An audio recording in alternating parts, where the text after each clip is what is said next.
मंडळी, नोव्हेंबर महिन्यामध्ये सिंह राशीच्या लोकांना भरपूर लाभ होताना दिसून येईल. खूप दिवसांपासून अडकलेलं एखादं काम पूर्ण होऊ शकतं. मान सन्मानामध्ये वृद्धी होऊ शकते. तसंच नोकरी व्यवसायात सुद्धा लाभ बघायला मिळू शकतो. मग सगळ्या गोष्टी चांगल्याच घडणार आहेत का? तर तसं मुळीच नाही. सगळे दिवस सारखे थोडी असतात. पण मग आणखीन काय काय घडणार आहे नोव्हेंबर महिन्यामध्ये सिंह राशीच्या बाबतीत? चला जाणून घेऊया. पण त्याआधी चॅनलला सबस्क्राईब नक्की करा आणि आमच्या फेसबुक पेजलाही फॉलो करा.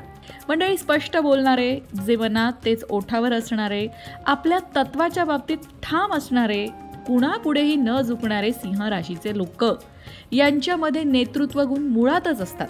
आणि तुम्ही नोव्हेंबर महिन्यामध्ये जर तुमचं नेतृत्वाचं कार्य चांगलं केलं ना, तर तुमच्या कामाच्या ठिकाणी चांगलं वातावरण निर्माण करण्यात तुम्ही यशस्वी व्हाल. म्हणजेच तुमचं ऑफिस असू द्या किंवा तुमचा व्यवसाय असू द्या, तिथे तुम्हाला तुमच्या नेतृत्व गुणांचं कौशल्य वापरून कामं पूर्ण करायची आहेत. इतरांना सांभाळून घेऊन कामं पूर्ण करायची आहेत. त्यामुळे तुम्हाला लाभ होऊ शकतो.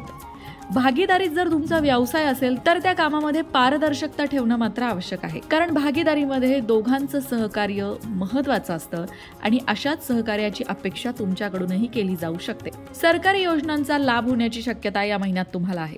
संधींचा लाभ घेण्यासाठी तुम्हाला जरा धावपळ मात्र करावी लागू शकते.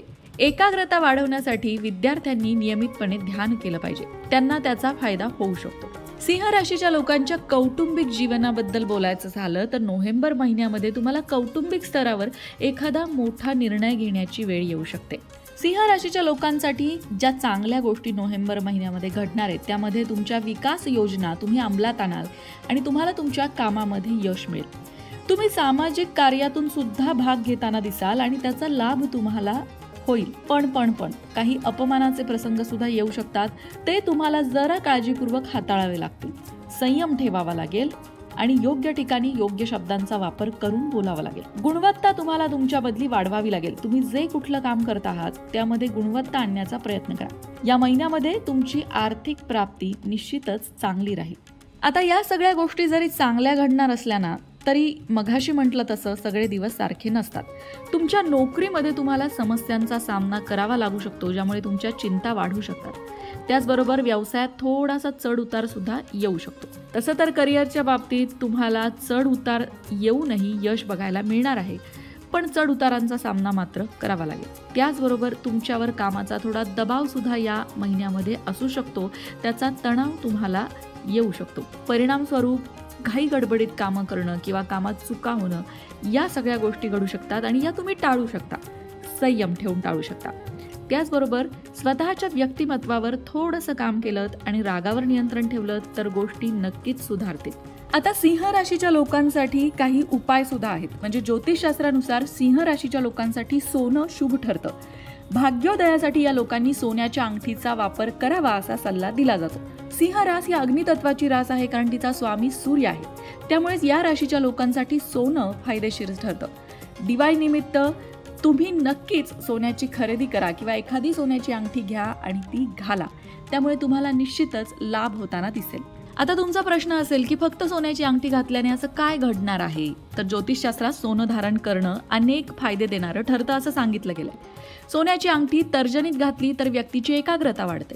राजयोगात सोन्याची अंगठी देखील उपयुक्त मानली जाते. जर एखाद्या व्यक्तीला आपल्या व्यावहारिक कामात अडथळे जाणवत असतील तर अशा लोकांनी अनामिकेत सोन्याची अंगठी घालावी. अनामिका म्हणजेच कोणतं बोट? करंगळी शेजारचं बोट, त्याला अनामिका म्हणतात.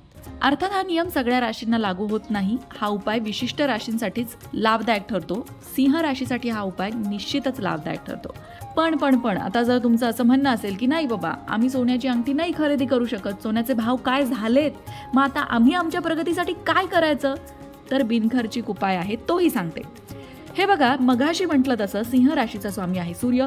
तुम्हाला तुमच्या व्यवसायात, नोकरीत प्रगती हवी असेल, तुम्हाला तुमचा आत्मविश्वास वाढावा असं वाटत असेल किंवा तुम्ही गृहिणी असाल आणि घरात तुम्हाला तेवढा मान दिला जात नाहीये किंवा घरात तुमच्या शब्दाला किंमत नाही असं तुम्हाला वाटत असेल, तर सगळ्यात साधा सोपा उपाय तुम्हाला करायचा आहे.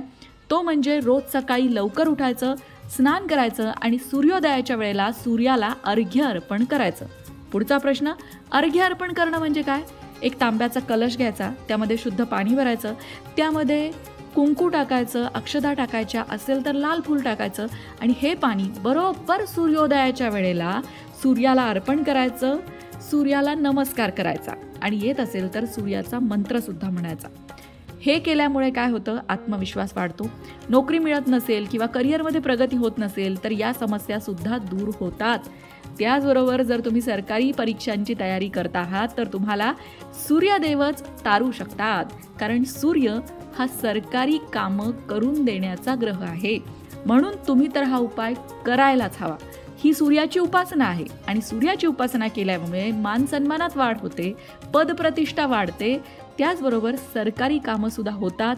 सरकारी परीक्षांची तयारी करणाऱ्यांसाठी तर हा उत्तम उपाय आहे. तेव्हा मंडळी, आशा आहे आजचा व्हिडिओ तुम्हाला आवडला असेल. तुमच्या मनात काही शंका असतील तर तुम्ही त्या कमेंट करून नक्कीच विचारू शकता. अशाच प्रकारच्या माहितीपूर्ण व्हिडिओंसाठी लोकमत भक्ती चॅनलला सबस्क्राईब करा आणि बेल आयकॉनवर सुद्धा क्लिक करा, म्हणजे आमच्या नवनवीन व्हिडिओचं नोटिफिकेशन तुम्हाला मिळत राहील. तसंच योग्य आध्यात्मिक मार्गदर्शनासाठी लोकमत भक्तीच्या फेसबुक पेजला फॉलो करायला विसरू नका.